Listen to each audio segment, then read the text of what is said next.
नगर मनमाड महामार्गावर काल दिनांक 23 डिसेंबर रोजी रात्री 1:30 ते 2च्या दरम्यान कोपरगावकडून अहिल्यानगरकडे जाणारी टोणे यांची क्रेटा क्रमांक MH10 EA 9131 गाडी व समोरून ब्लॉक घेऊन येणारा आयशर टेम्पो यांच्यात भीषण अपघात झाला। यात संभाजी सीताराम टोणे वय वर्ष 50 राहणार घोरपडी तालुका कवठेमहांकाळ जिल्हा सांगली यांचा जागीच मृत्यू झाला। संभाजी टोणे हे मनमाड येथील FCI या सेंट्रल गव्हर्नमेंटच्या कंपनीत सेवेला होते। नगर मनमाड महामार्गावर धीम्या गतीने चालू असलेल्या कामाचा हा बळी आहे।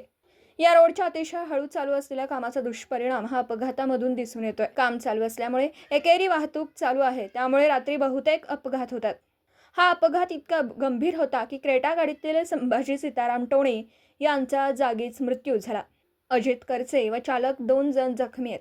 अपघात होताच जय मल्हार ॲम्ब्युलन्सचे मालक भागवत वराळे यांनी तात्काळ घटनास्थळी धाव घेऊन जखमींना राहुरी येथील ग्रामीण रुग्णालयात उपचारासाठी दाखल केलं आणि police Naik Ganesh Sanap, police constable Ambadas Gite यांनी देखील वेळीच घटनास्थळी धाव घेऊन वाहतूक सुरळीत केली।